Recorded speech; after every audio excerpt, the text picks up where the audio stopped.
Our next module is about the Anthropology of Trade. It'll be presented by Professor Kim Hill of ASU's School of Anthropology. I think you'll find it very interesting, as it is possible that we may be the only species that ever traded. Meanwhile, the hosts finish preparing trade goods. Frequently traded items include arrows, arrow points, clay pots, hammocks, and hallucinogenic drugs. The trade goods help bind the alliance by creating obligations which the visitors must discharge at a return feast. Excitement grows as the feast nears. Groups of hosts and guests shout back and forth. At last, the visitors signal that they are ready to dance, and the hosts retire. The visitors enter in pairs and display themselves before the hosts, making ritualized threats. After each visitor has performed, they enter en masse, circle the village, parade to the center, and assume their visitors' pose. The visitors' wives, carrying possessions in large pack baskets, join their husbands inside the village. Women are rather inconspicuous in political events such as these. Members of Kinghisiwa's group excitedly circle the visitors. Then each invites a visitor to his hammock.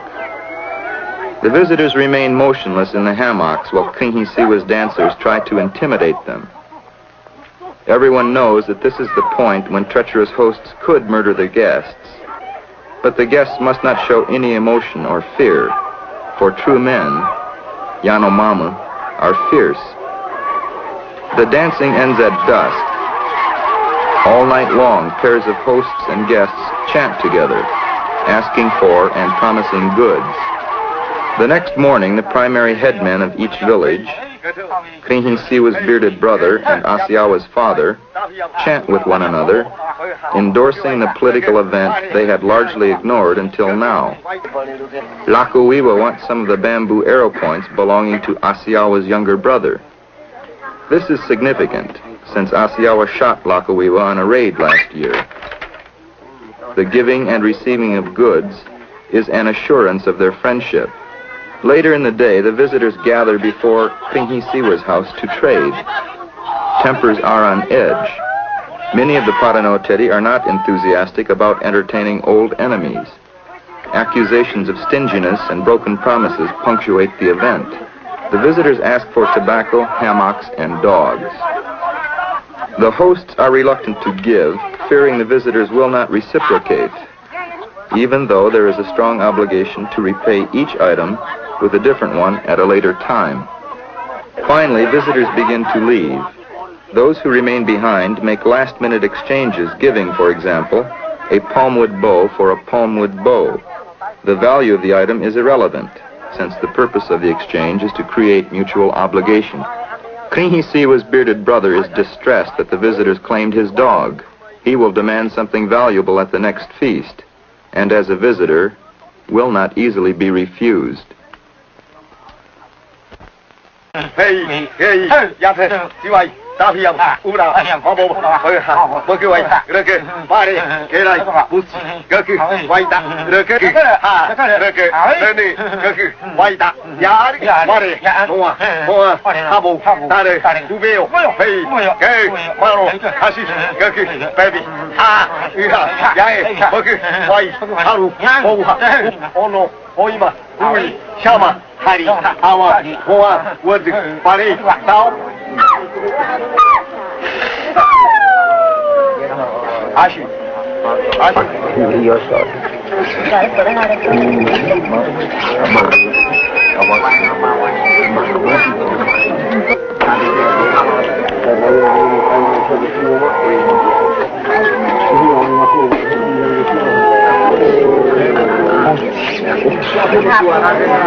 Thôi này một thịt đi đi á. Ê dạ thì Kalau tak, ini nama semua. Mak, sama lagi berat harus dibalik dulu.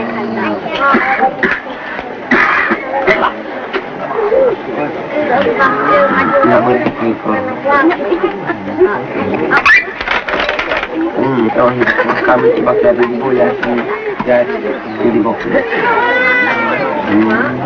Waktu balik ayam.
Ayo, bingung dengan kita sebelah sana.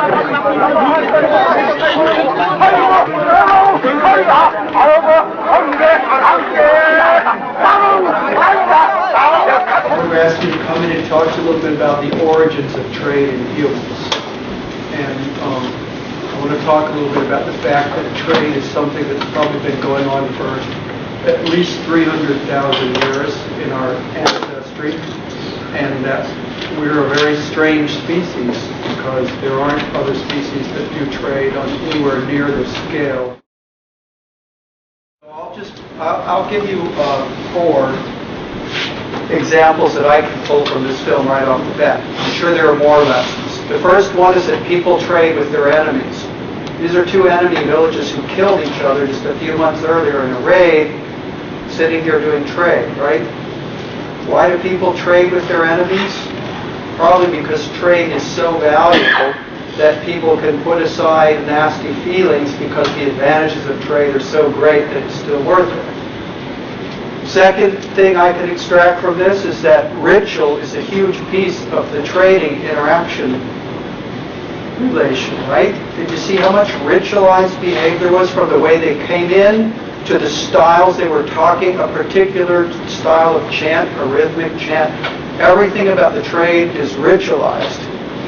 Why should ritual be such a big piece of trade? Some of the ritual is pointless. Why should you chant in a particular way? How does that somehow help the trade? Well, it doesn't really help the trade, but what you're doing by obeying certain social norms appropriate to trade is you're signaling that you're going to play by the rules, right? There are rules here of correct interaction, the correct way to enter a village, the correct way to be a visitor and pose in a hammock. And by sticking to the ritual, you're signaling that you intend to play by the rules. That's obviously really important because trade is so much based on trust, right? Another lesson we can pull out of this is that trade is basically about the exchange of utilities. One individual wants arrow points, another individual wants dogs. They have different utilities that have different value to the partners. And the difference in the value of those utilities is what's driving the exchange. But then the last piece, the last of the 4 lessons I would draw from this that seems counterintuitive after what I just said, is that trade is sometimes not about utility. People will exchange things that make no sense.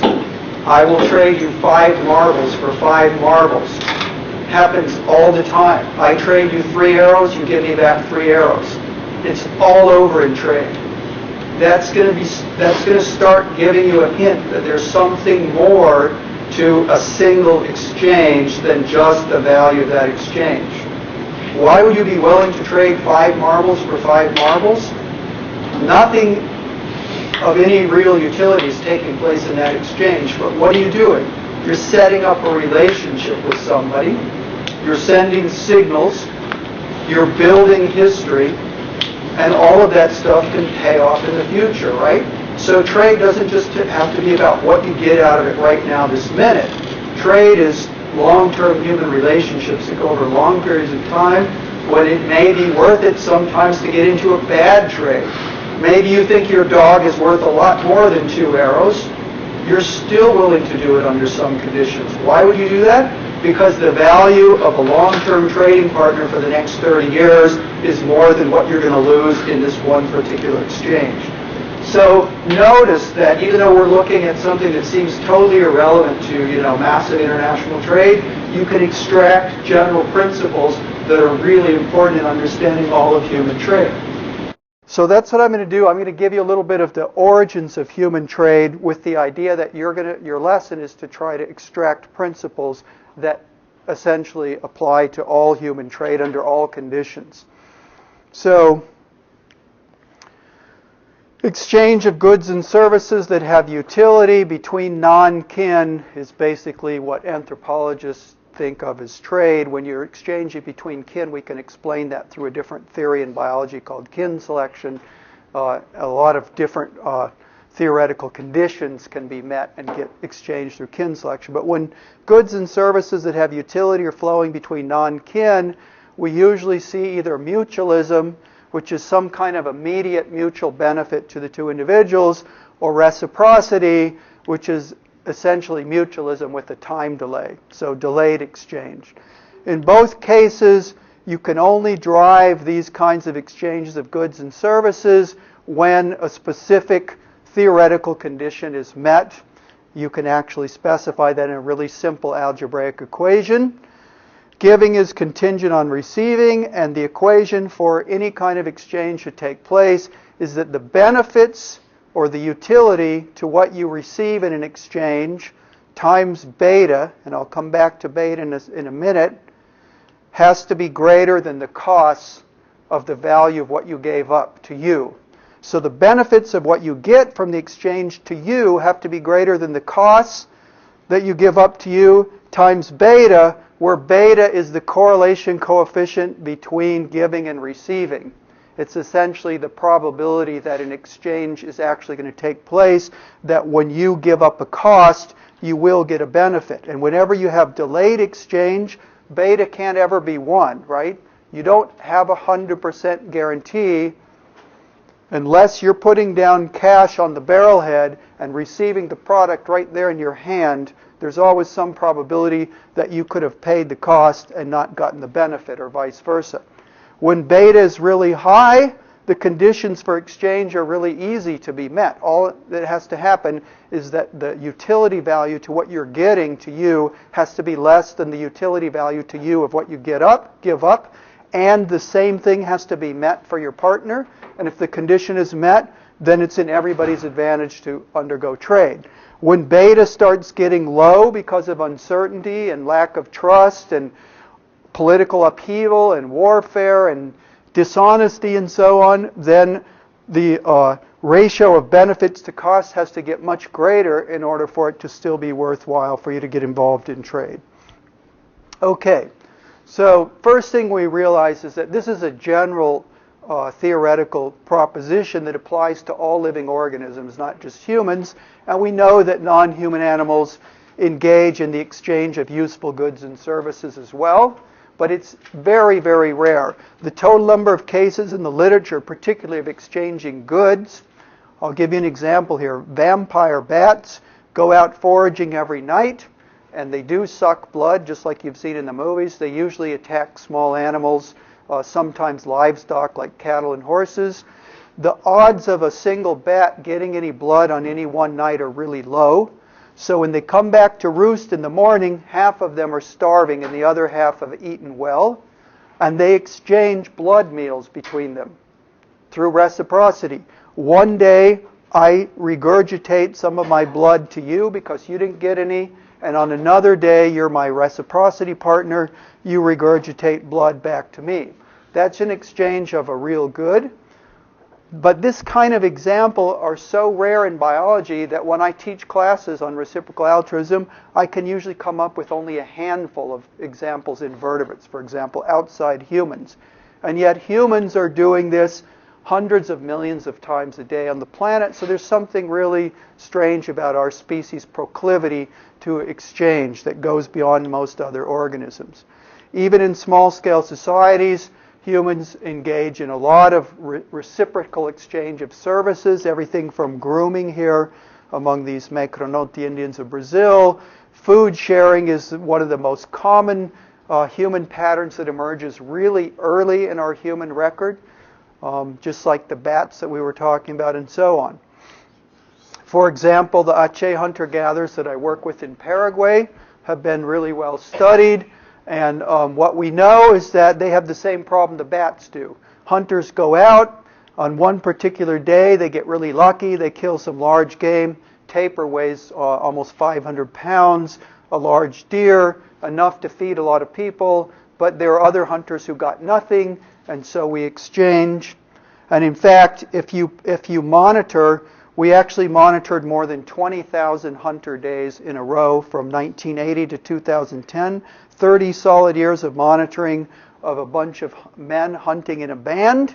And this is a day-by-day measurement of how many kilograms of meat they acquired hunting. And up here I just have 6 hunters. So I have Mr. Blue, Mr. Red, Mr. Green. And you can see how much meat they got. In a couple of cases, the guys go off scale here. I've got this only going up to 25 kilograms. But notice how many 0 days there are. Everybody, even this amazing hunter that got a huge amount of meat over some days here, has their 0 days where they get nothing. And in order for their family to eat, they're in a reciprocal exchange network where I give you meat today and you give me meat tomorrow when I don't have any. So this kind of, the economic shift into high variance daily returns in our human ancestors is probably what set up the conditions for original exchange. All right, so all the meat killed by the hunters is pooled. Here we see a bunch of hunters in a camp at the end of the day. This guy's butchering a monkey here, and then after he finishes butchering it, he's got his assistant here who will take each piece and hand out equal-sized shares to each family who happens to be living in this band. And this is the way they exchange from day to day in order to avoid problems of daily intake variance. They don't want to have situations where on some days your family has nothing to eat. Because food sharing is so important in our ancestors, we became what's called a pro-social species. Even children are extremely cooperative compared to other primate juveniles. And here's a little sequence that I filmed in an Aceh camp one day when there were no adults in camp. So all the adults had gone out to hunt and gather. They left me behind monitoring the children because I was taking notes on child behavior. And I decided to take some photographic sequences of what kids do when there are no parents to force them to do things that the parents want. And here you see spontaneous food sharing between 2 3-year-olds. Now, you probably realize if you know American 3-year-old kids, it's awfully hard in a little daycare center to get 3-year-old kids to share candy with each other. But by the time human kids are 4 to 5, they undergo a major developmental change where they become extremely pro-social and they're willing to share candy and toys and almost everything else. So here we see this little boy. He's got some sweet palm fiber in his mouth here. This stuff tastes kind of like sugar cane.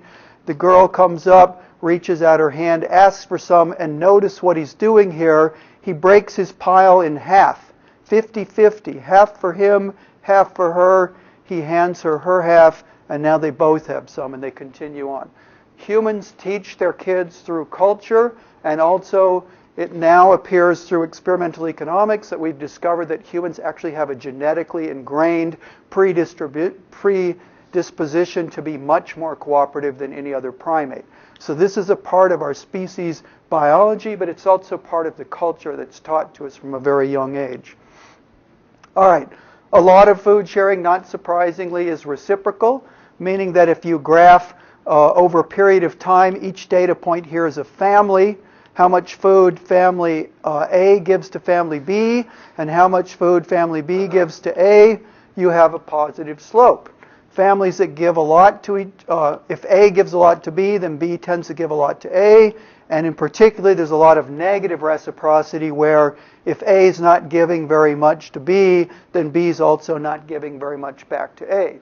It's a very common pattern in early human history. Here's a bunch of hunter-gatherer groups that were all examined through statistical analysis to see whether this kind of contingency or dyadic reciprocity is there.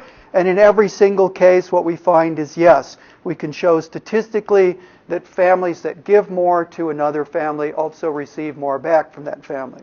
So it's probably not very surprising, but this is a very ancient kind of pattern in our human history. Same thing is true for labor. Here's Ray Hames, who's a professor at the University of Nebraska, working with the Yanomamo that we just saw in that film a minute ago. This was done back in the 1970s, and this is an advertisement for one of the first laptop computers ever made. So this is like 1975. I can't even remember what brand that was, but you can see that he's got a laptop, and they donated field equipment to him, but asked him to take photographs of him using it in a Yanomamo village. And what he's doing is recording reciprocal labor exchange. So one individual will go out and help another individual by working on their farm with them, working in their gardens, cultivating crops. And then later on, maybe a month later, the individual B will then do reciprocal labor donation to A. And once again, we see this positive slope, that families that gave more labor time also received more labor time from the dyadic family that they're involved with. So this kind of exchange is really common. Now, I just want to digress for one moment into the theory of exchange, the way we do it in biology and in economics. I don't know how many of you have had microeconomics. If you have, this is going to be really familiar to you. It turns out that the biological theories of exchange and the theories that were developed in economics independently converged on exactly the same mathematical models. So the math is virtually identical, even though it was derived from two different fields. The economists did this much earlier, and the biologists basically reinvented the same thing later on. What we know is that every good and service can be thought of as something that has utility to the consumer of goods and services. And for most goods and services that you can imagine, if you plot utility, the value of that to the person in terms of whatever they can get out of it. In biology, utility usually is measured in ultimate measures of fitness, things like the way it affects your survivorship or your fertility or your growth rate or whatever. In economics, utility is just kind of taken as something that we can observe by seeing how bad somebody wants a particular product. Utility is a function of amount available, almost always shows a negatively accelerated curve, so that the more you have of something, the less of a marginal gain you get from the next little increment of it. Let's just imagine that this would be, what can I come up with? I rode a bike into school today, so let's say this is bicycles. How much utility does a bicycle have to you? Well, if you have no bike at all, the first bicycle is worth a lot. So you get a huge gain in utility from having one bike. If you have two bikes, there might be reasons why you might want to ride them on different days. One might be a mountain bike, one might be a road bike. You still have a utility gain. But if you get up here to the point where you now have 10 bikes, 20 bikes, 50 bikes, what is the utility to you of another bike? It's not very high. At some point it flattens out to essentially zero.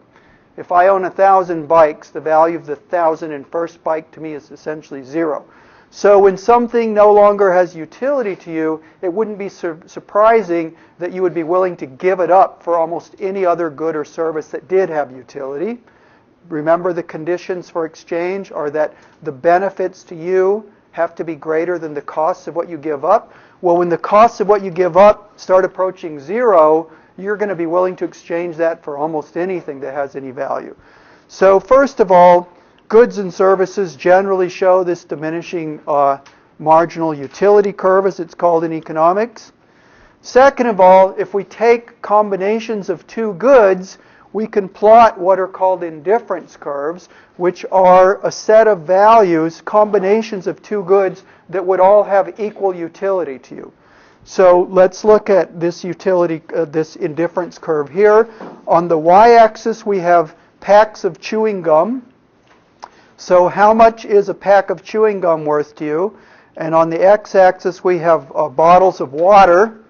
And we're imagining that there are different combinations of 6 packs of chewing gum and 3 bottles of water that are worth the same as if you could have, let's say, 9 bottles of water and 2 packs of chewing gum or something like that. So we can plot a bunch of combinations. 6 chewing gums and 1 water is really worth about the same as having 6 bottles and a half a pack of chewing gum. And we plot a whole bunch of points that all would have combinations of chewing gum and water that would have equal utility to you. And we call that an indifference curve, because you would be indifferent to any one of those combinations. They would all have the same value to you. Okay, and then the next thing we can do is we can plot on a straight line what's called the budget constraint, which is how much can you actually get given the price of these two goods with the budget that you have. So let's say you have $10. And with your $10, if you spent it all on chewing gum, you could have 8 packs of chewing gum. If you spent it all on bottles of water, you could have 4 bottles of water. And there's a bunch of combinations in between where you could spend $5 on water and $5 on chewing gum, and that would end up getting you 4 packs of chewing gum, 2 bottles of water. So this is the budget slope. These are the indifference curves. And what economists proved a long time ago, before biologists replicated that themselves, is that wherever the budget slope is tangent to the highest possible indifference curve is the optimal solution for what you should do given your budget.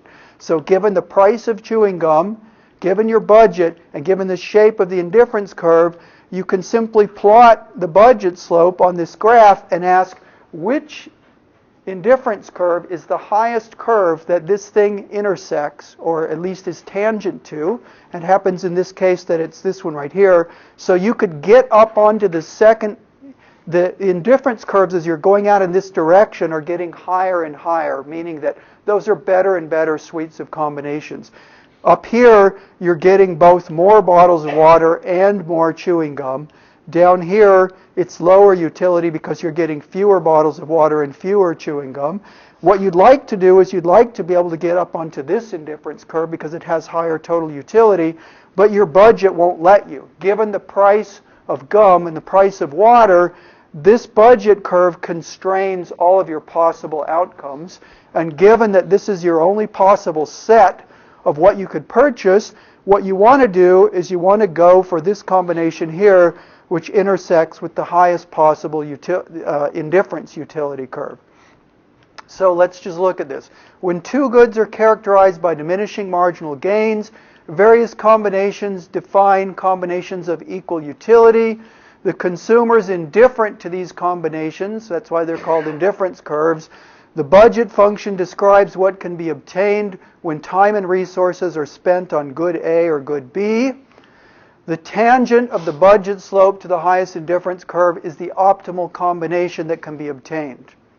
And by the way, for those of you who've taken microeconomics, the slope of the indifference curve defines what we call the marginal rate of substitution, which is the instantaneous price difference that you would be willing to exchange A for B for. So again, you don't have to get hung up on the math if you don't understand it, but for those of you who've had economics, I'm just going to do this. So now what happens when you have two different interactants who both have indifference curves? So now we're going to bring two people into the game. Here's A down here. He's got a set of indifference curves for good combinations of good X and good Y. And here's B over here. We've turned him upside down so that his indifference curves are going this way, because what we're going to do is we're going to allow A and B to exchange X and Y. So B is going to have some amount of Y and some amount of X. And if B gives up some Y to get some X, that implies that A is going to give up some X to get some Y. So we have these things as mirror images on the same graph, and we get something that looks like this. So here are the indifference curves coming out of this corner. Person 1 has these blue indifference curves that look just like the first one we did. These are equal combinations of utility A and B here. And now coming out of this corner, with the red indifference curves, we have person number 2 showing that their indifference curves get higher and higher as you move down in this direction. Now what happens if we start with an allocation point, an initial allocation, which is going to be point A here, which means that person 1 has about 15 units of this good here, good A, and has about, let's read it off the y-axis, has about 4 units of good B. So person 1 starts out with 15 units of A and 4 units of B. And then, by implication, since we're on an allocation curve, person 2 is on this curve here where they have only 5 units of the good on the x-axis here, good A, but they have about 12 units of good B. All right, so every time that person 1 is willing to give up some of this to get some of this, notice that from person 2's perspective, when A gives up some of X, person 2 receives some of this good on the x-axis here, because 0 starts here and goes up in this direction, and down here 0 starts on the left and goes up to the right. So if person 1 gives up some of X, person 2 is going to gain some of X when we move this point here. And meanwhile, if person 1 gains on the y-axis, then notice that by moving in this direction, person 2 is decreasing on the y-axis. So we can start out with an allocation point, and we allow A and B to give up any amount of these two goods they want to each other. And you can ask yourself, what should they do? given the shape of their indifference curves, what should they do starting at A?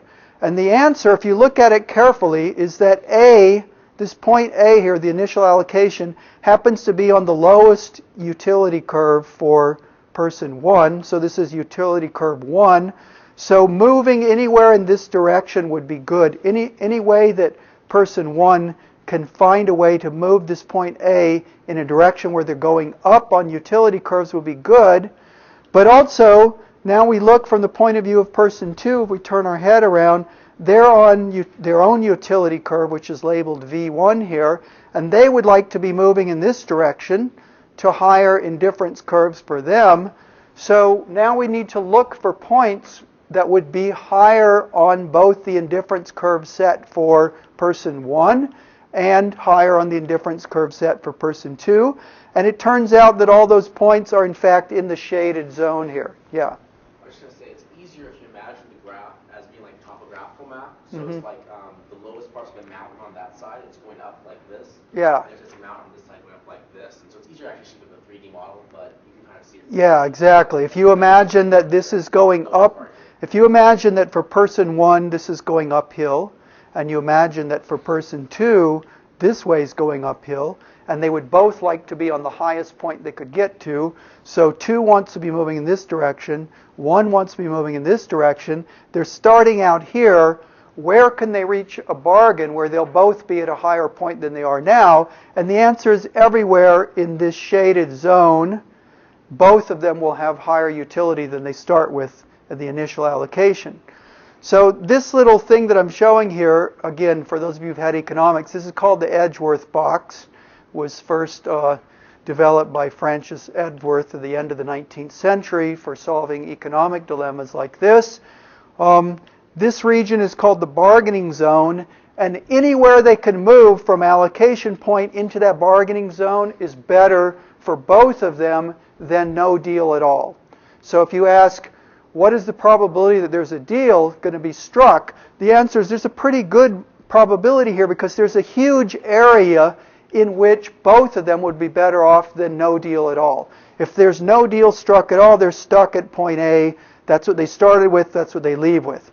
But notice here that within the bargaining zone, there's lots of places where A could get person 2 could get a much larger advantage than 1 if we simply move all the way over to here. If we move to that point right there, actually person 1 doesn't really change anything about their overall utility. Person 2 gets a huge gain in utility. Or we could do it the other way around. We could move up to this point here. Person 1 gets a huge increase in their utility. Person 2 doesn't get much of anything. So you can see that within the bargaining zone, there's still a bunch of combinations where either A or B could come out better. If you then plot what's called the contract curve, the contract curve is what economists call the Pareto Optimum. And it turns out there's a series of points at which, and I'll just read the definition of Pareto Optimum. Any point where 2 indifference curves are tangent, let's take that point right there. So here you see the blue curve is tangent to the red curve, is a Pareto Optimum. In an endowment economy, an allocation of goods is Pareto optimal if no other allocation of the same amount of goods would be preferred by both of the agents. So once you're at this point here, person 1 would like to be moving in this direction, but any time that you move anyway in this direction, person 2 is going to be moving lower on their own set of indifference curves, and therefore this means that this is a Pareto optimum point. It's a point where basically no agent's utility could be increased by a different allocation without decreasing the utility of another agent. The reason I'm showing this is that most trades, when you have approximately equal bargaining power, most trades end up on the contract curve at one of the Pareto optimal points. Now this is when you have equal bargaining power, but we never have equal bargaining power in a real world. In a real world, if person 1 has more bargaining power, and we'll talk in a second about what would give you more bargaining power, you can tend to move towards the contract curve. Ultimately, you're going to end up on the contract curve, but you can move out in this direction where person 1 is getting a bigger gain from the final agreed upon exchange than is person 2, and vice versa. If person 2 up here has more bargaining power, they can tend to move towards the contract curve in a spot where 2 has gained more from the exchange starting from the allocation point than 1 has. So 1 has only gained a little bit here, 2 has gained all of this, and that's what's going to happen when they have unequal bargaining power. All right. I thought I was going to talk about bargaining power here, so let's just skip it for the time being. Bargaining power usually comes from 2 things. We know empirically in anthropology, in small-scale societies, that bargaining power often comes from one of 2 things. One is that if you need the exchange more than the other person needs it, in other words, you're more desperate that you move from the allocation point to an exchange than the other person because you are going to get greater utility gains to you from an exchange than the other person is, then you have less bargaining power. As soon as your partner knows that you're more desperate to make the exchange than he is because you stand more to lose if no exchange happens, you just lost bargaining power. And all humans, even in small-scale societies, are easily able to perceive that and take advantage of that. The other thing that gives you bargaining power is just simple power.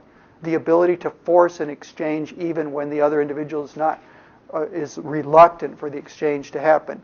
And we all know that you can get power through politics or through brute force or whatever. Okay, in any case, exchange of goods and services. What time does this class end, Herb? We got to 2:15. Oh, so we still have a half an hour. Good. I'm going to make it to the... I started worrying that I wasn't going to... All right. Exchange of goods and services outside the immediate residential unit in humans doesn't begin, as I mentioned, until about 300,000 years ago, from what we can tell in archaeological history. But interestingly, why is this so rare in non-human animals? Why aren't there lots and lots of other species engaged in trade like humans? Ants actually do a lot of trade within their colony. There's a huge amount of exchange of goods and services in ant colonies, particularly leafcutter ants, for example, where you might have 10 million ants living in a colony where the nest itself is the size of this room. If you excavate underground, you'll find this humongous area that's a nest, and you have 23 to 50 different specialized economic activities that are taking place by 7 or 8 different morphological types of ants that are all related to the queen, all working together. In those communities, you actually do see a lot of exchange, but only within the community. Ants never do any exchange one colony to another. And in most societies, let's take a primate, like a baboon or a chimpanzee. There you've got no exchange whatsoever. Chimpanzees never, ever, in the last 50 years of us spending 1 million man-hours watching them, we haven't seen a single case of a chimpanzee taking any concrete, tangible good and exchanging it with another chimpanzee for something else. So why is trade so rare in non-human species and so rampantly important in human history? Because in order to exchange goods and services outside the immediate residential unit, you have to have a couple precursors. And first of all, you could say something like, well, why don't deer exchange things? Why don't you have deer in a herd exchanging things? You know, I'll give you some leaves and you give me some grass or something. That one's probably a no-brainer.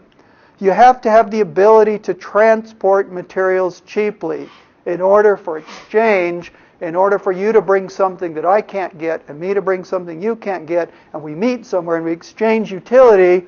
You got to be able to transport stuff, and deer can't do that. I mean, I guess they might be able to carry 2 or 3 leaves in their mouth for a few hundred yards or something, but you aren't going to get much trade. In humans, we have this amazing adaptation that starts 5 million years ago, the beginnings of our hominin history, called bipedalism. And when humans become bipedal and our hands are no longer on the ground, we're no longer putting all of our body weight on our hands with every stride that we do, like a chimpanzee, all of a sudden You get really rapid evolution of the shape of the human hand, which is really efficient for making stuff and also for carrying stuff. So humans can cheaply transport hundreds of pounds of stuff, thousands of miles, without too much difficulty. A group of humans can carry rocks from a mountain 15 miles away and bring them over to another tribe that doesn't have those rocks and make a deal that I give you rocks if you give me bamboo canes or something like that. So the ability to transport materials cheaply is really critical for understanding why it is that humans have trade, and this comes from this important pre-adaptation that we're bipedal and we have hands and we can transport. Do you have a question? Well, humans can be self-sufficient. The hunter-gatherers that I live with can be self-sufficient. But the problem is that you can gain an even bigger advantage by trading stuff. It's not that you have to have trade. You know, if we go back to the Edgeworth box here, this is okay. I can survive off allocation point A, but there would be an advantage if I find something else. So yeah, animals are self-sufficient, but so are my hunter-gatherer people. But it's even better if you can exchange stuff. The other thing you have to have, interestingly, and this is why ants don't do trade. So leafcutter ants can carry stuff, actually. They can carry like 100 times their own weight. So they don't have the same problem. If you say, why don't ants do trade? It's not because they can't transport cheaply. There's a different reason why ants don't trade across colonies, which is number 2 here. You have to have regular, friendly interactions. I'll call this visiting and travel, to distant social groups that are experiencing different surpluses and different comparative advantage in terms of access to raw materials and so on, in order for trade to be likely. Humans have a totally unique social structure. I published a paper in the journal Science in March of last year, 2011, entitled Hunter-Gatherers Show Unique Social Structure. And what we meant by unique was not just unique compared to the primates, but unique among all of the 500 million living organism species known on this planet. Humans have a unique metagroup social structure such that, and I'm not going to go into all of the explanation of how we got this social structure. I'm simply going to tell you that if we look at hunter-gatherer bands and we start doing network analysis, we find that interactions from interband interactions take place at extremely high rates, that there's dispersal of both males and females as they reach adulthood out of the group they were born into other neighboring groups, and because you then have relatives in your original natal group and in a group that males and females are dispersing to, you end up having a lot of friendly visiting and interaction. You're exchanging mates. And bizarrely, you might not realize this pattern right here that I drew, which is kind of a schematic diagram of a tribe of hunter-gatherers, where each one of these little blue things is a band of individuals. So within the band, we have 15 or 20 individuals with really high levels of interaction between them. But then we also have individuals who are interacting with individuals who live in distant bands far away, but in the same tribe. That arrangement only exists in humans. So our ant colonies have a lot of interaction within them, but zero friendly interaction with other ant colonies. When they run into ants that belong to another colony, they kill them on sight. And chimpanzees do exactly the same thing. Chimpanzees interact with 10 or 12 individuals in their own natal group, and any other chimpanzee that's ever encountered, they kill them immediately on sight when they find them. So unless you can have this going on, and you can transport material, you've got to have both of those conditions for trade to be very likely. And this is not a complete list of the reasons why humans alone engage in so much trade, but this is the beginnings of getting you to think about the fact that our species really is weird. Part of the reason why we can do this, why we can build nuclear reactors and no other species is ever going to do that, is because we've got some of these really early adaptations that allowed things to happen in our species that other species aren't doing. When do we start seeing good evidence that this is really going on, that you can have bands hundreds of miles apart who are exchanging raw materials or finished products? I would say probably, given what we now know from the archaeological record, this could change next year if there's a new spectacular find. About 300,000 years ago in East Africa, we can see exotic sources of obsidian that are moving more than 300 kilometers from the source point to where we're finding the worked tools. And we know that because it's really easy through isotopic analysis, through chemical analysis, you can get essentially the fingerprint of a particular obsidian and trace it to exactly what mountain it came from. And we know that we're finding these flakes and spear points and so on being transported more than 300 miles away by the time we're about 300,000 years into the past. So prior to that, we don't see anything like that. If we go back 1 million years ago in Africa to Homo erectus, and we also find tools, we ask where are those tools coming from? They're usually coming from a distance of not more than a mile, occasionally up to 2 or 3 miles, but never, most of the time only a couple hundred yards. So we know that initially in the past, our ancestors weren't involved in trade, and at some point things changed, and we start seeing the beginnings of what is obviously intergroup flow of goods and materials. Neanderthals exchange? No. Neanderthal tools come from within 5 miles of where they're found. And Neanderthals separate from humans about 700,000 years ago, so using phylogenetic logic, that probably tells us that our own human ancestors, even 700,000 years ago, were still not doing this. This is really fairly recent in human history. All right, by the time we get to 50,000, I'll say 40,000 years ago, when there was a huge volcanic eruption in Eurasia, and we can see the ash everywhere from the British Isles over to Moscow, we know exactly the precise date, about 41,000 years ago, we're starting to see the flow of not only raw materials, but really finely worked products. Here are some examples of stuff that came out of a site called Kostensky in Russia, very close to Moscow, about 51 north latitude. And we've got, in this case, right there, some perforated shells that are coming from the Mediterranean. They're species of little snails that live in the Mediterranean. We're talking about Moscow. That's a long distance away. It's, I say, more than 500 kilometers. It's actually probably more than 1,000 kilometers.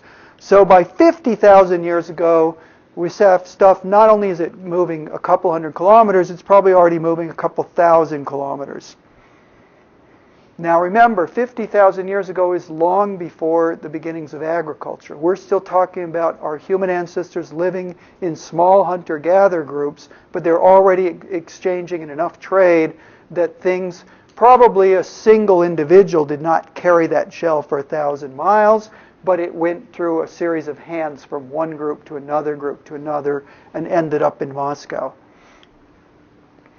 By 14,000 years ago, we can see even more extensive, really extensive trade networks.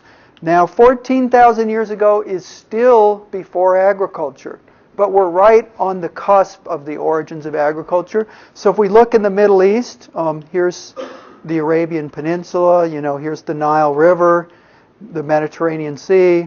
This is the Anatolian Peninsula of Turkey. We have goods flowing in a cultural complex called Natufian. By 14,000 years ago, exchanges of really elaborate adorned goods and practical goods that are flowing all the way from central Turkey down to Egypt, essentially, to the mouth of the Nile. I say nearly 1,000 kilometers, but actually the long route here probably a couple thousand kilometers. So we're seeing little by little as we move forward in history, the trade becomes more extensive. By 4,000 years ago, we've got good evidence of trade in a whole suite of products, from raw materials, tin, wool, spices, fabrics, and everything, moving more than 3,000 kilometers through the entire old world, from the Mediterranean, from ancient Greece and Anatolia and Turkey, around the Mediterranean and down into North Africa and Egypt and so on. By about 2,500 years ago, so just moving forward a little tiny bit in time here, now all of a sudden you're starting to get transcontinental trade on a scale that's really astounding. So by 2,500 years ago, you've got trade between Europe, between Central Europe, especially Italy, the Roman Empire. Roman coins are showing up in Far Eastern China, and Chinese silks are showing up in the Roman Empire. So we're talking about stuff moving more than 10,000 kilometers. And by the time we get really good European written history of what's going on, so we don't have to use archaeological evidence now, we actually have journals. Marco Polo travels from essentially modern-day Italy over to far eastern Asia, the very coast of eastern Asia, by land, comes back by sea, and at the time that he made this, the reason he was able to travel all the way across Eurasia and survive is because there were already these friendly trading networks going on that allowed people to move from place to place and not be immediately killed as outsiders and enemies and strangers and so on. Okay, so trade starts out, like I said, maybe 300,000 years ago. We see things moving a couple hundred kilometers, and then it really increases rapidly, and particularly after the beginnings of agriculture 10,000 years ago, we start seeing trade at an intercontinental scale. All right, let me jump back again to small-scale societies and trade now and show you a little bit about the kinds of trade that I've seen and the things that I've learned by watching trade in the smallest human societies that probably represent the way our ancestors were doing things initially. So here's an example. This is Central Africa, the Ituri forest, right in the center of the Congo. Here we have pygmy people net hunting, and they go out every day in the forest. They net hunt. They catch all of these little small antelope. These are blue duikers, but that's all they catch. So they're going out every day and they're getting lots and lots of blue duiker. But who wants to live off nothing but blue duiker your whole life and eat nothing but that? So what do? They do the obvious. They walk a few hours away to the nearest agricultural village where there are Bantu farmers that have a completely different lifestyle, and they trade some of their catch for manioc root, rice, noodles, whatever they can find, whatever corn, whatever the people are producing. This is a kind of trade that probably has been going on, like I said, for tens of thousands of years, where groups are trading with fairly close by neighboring groups that have a different lifestyle and are producing different products. And once again, the utility to you of having the 10th duiker after you already have 9 is not very high compared to the fact that you'd really rather have some corn to eat or something. So the exchange conditions are met and exchange takes place. Then we see a different kind of trade. That's really short distance trade. We're talking about trade that's going across maybe 10 miles from the interior forest hunters to the local riverine farmers. They walk 10 miles back and forth and trade food with each other.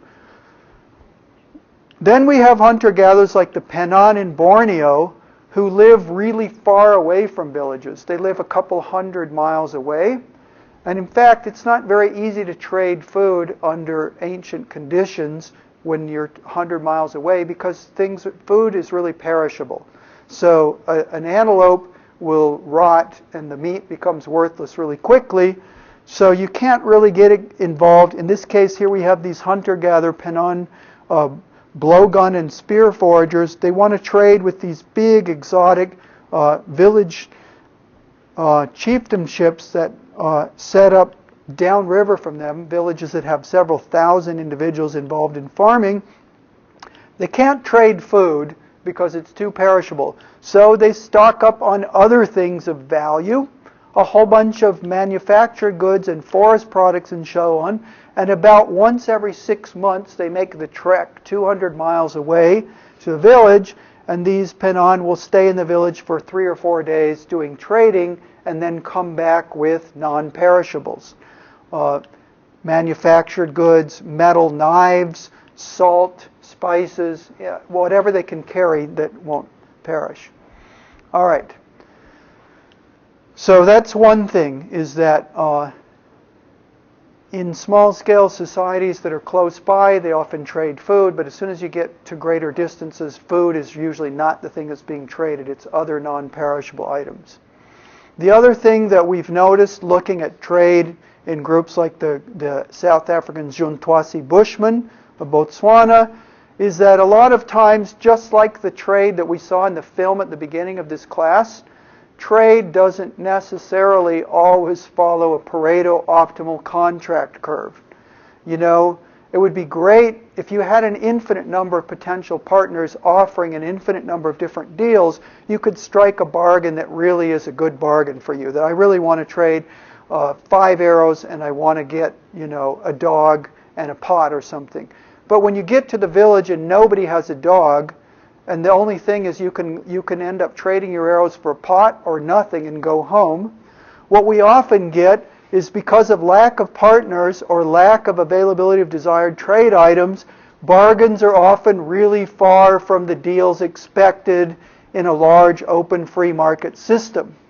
They may be really far from Pareto optimal, really far from the contract curve, but they're still usually inside the bargaining zone.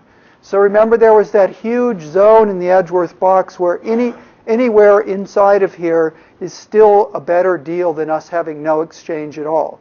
So you may not get the deal you were dreaming of, but you can still get a deal that's better than no deal at all. And that's what a lot of primitive trade really looks like.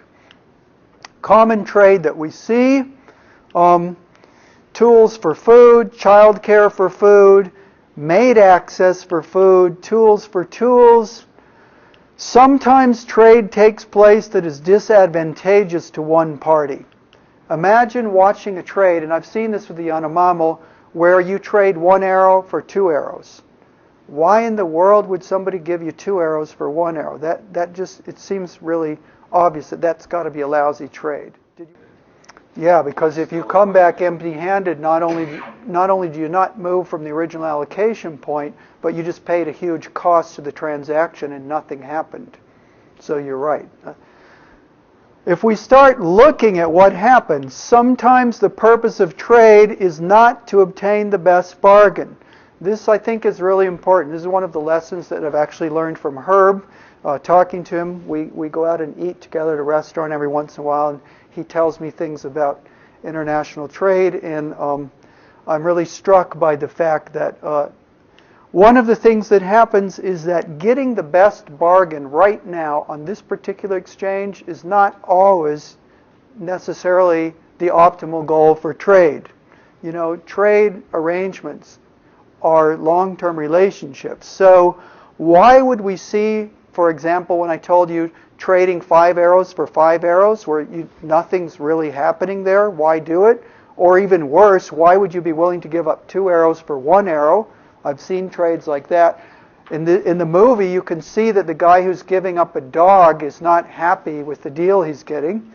He really likes that dog, and he feels the dog is worth a lot, and what he's getting back is hardly anything, and he's muttering to himself, well, you know, I'm going to get even. When I go visit that village, I'm going to find that guy who took my dog, and boy, am I going to get a great deal from him. Yeah, so there's stuff going on in any one exchange. There's more than just meeting the Pareto optimal on the contract curve. Why would you get involved in trade? I've seen hunter-gatherer women sometimes bring a little gourd full of cooked roots to another woman to her house, dump it out on a basket next to her, and then the woman takes exactly the same gourd and fills it up with her roots, and they leave. What they just exchanged was a bowl of roots for a bowl of roots, where it's the same bowl, exactly the same size, the same roots, everything. There can't be any immediate gain going on from that exchange, and yet they do it all the time. What else can be going on from trade? Gaining allies, gaining status, gaining a reputation for being a cooperator or an honest trader, gaining obligations. In the case of giving up my dog and getting nothing back for it, that's a horribly lousy trade. But what I got was an obligation that I'm going to cash in later on this guy.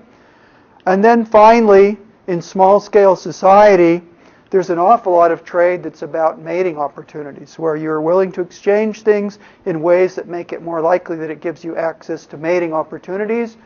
That means maybe you're trying to impress the women of the village by showing off how generous you are, or maybe you're willing to give some guy a really great deal, but it just so happens that he happens to have a daughter that you'd really like to marry, and obviously by being very generous to him and so on, you increase your probability. So the point is, there's a bunch of other things that can be going on besides just aiming for the Pareto Optimum in the Edgeworth box. One of the things we learned in this Ache hunter-gatherer society in Paraguay was that people in small-scale societies whose trading is observed by their neighbors who are going to be their social partners for the rest of their lives, there's a huge amount of reputation involved in trade. You're not just trading for utility, you're trading in front of an audience of people who are your neighbors and your important social allies for the rest of your life. So people are sometimes willing to be overly generous. I will cut a trade deal that's disadvantageous to me because I know there's an audience watching me be generous. And what we discovered, I published a paper with Mike Gervin, professor at UCSB in Santa Barbara. We entitled our paper, "It's a Wonderful Life," which was a play on this movie that we see every Christmas time. What's this character's name? George, right? And he's constantly going out doing favors for everybody all the time, and then all of a sudden, in the middle of the movie, he goes bankrupt, and he's about to lose it all, and the whole small little town that he lives in rallies behind him, and they come up with help to get him out of his problems so that he doesn't go bankrupt. Well, what we discovered when we looked at Ache exchanges is that we could categorize people into four, what we kind of set up a little 2x2 4-cell box. There were individuals who produced a lot. We'll call these the high income people in the village. And there were individuals who produced a little. And then of these two types of producers, we had individuals who gave away a large percentage and people who gave away a small percentage. So you got all four combinations. You produce a lot, give away a lot, we call those philanthropic. Produce a lot, give a small percentage away, we call those greedy.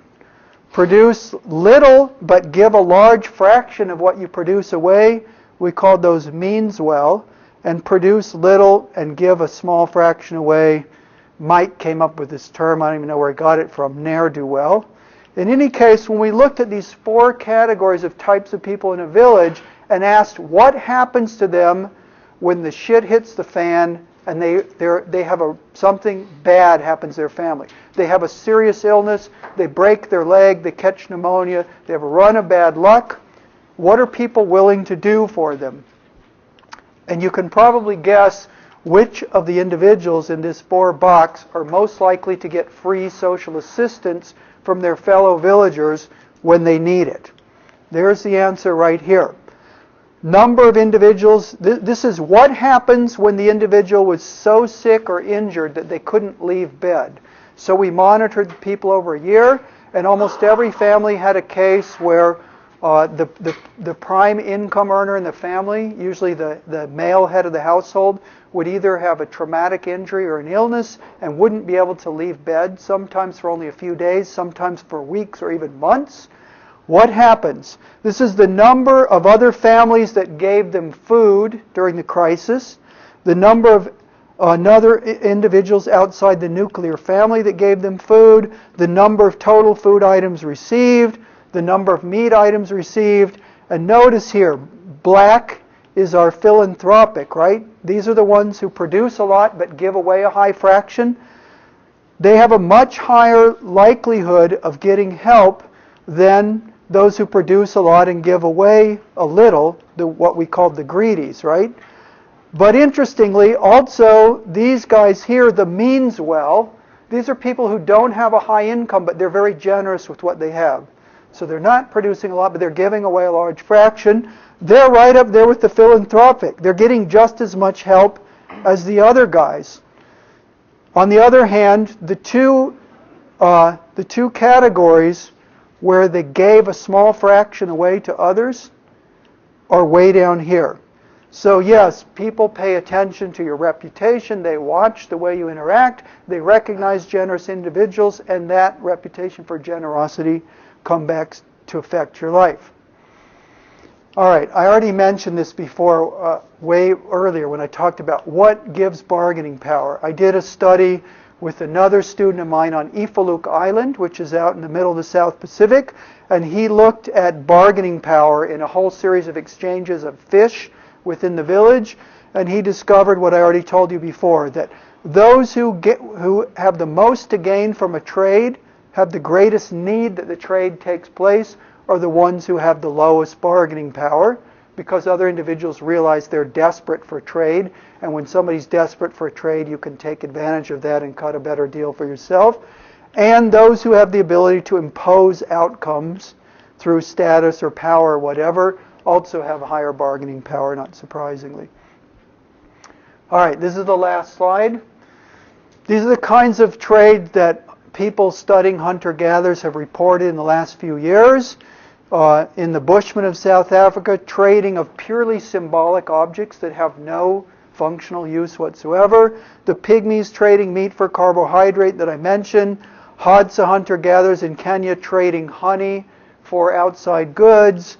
There's a group in India called the Veda, these people here, who do a form of silent trade where they won't even interact directly with the neighboring villagers that they're hostile to, but they go and they leave products outside the village at night with the faith and trust that the other guys who will then come pick up their products and replace them with something of utility.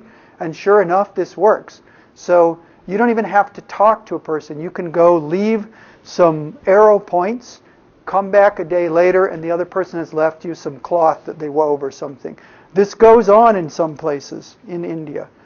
We've got places in Australia where the only thing they're trading are ritual secrets, secret magical knowledge. Anyways, the point here then is that there's a whole bunch of different things that humans trade, but in every case, the individuals that are making the trade believe that the utility of what they're getting to them is higher than the value of what they're giving up, times the probability that the exchange is actually going to take place if there's a delay. So I'll go ahead and stop there.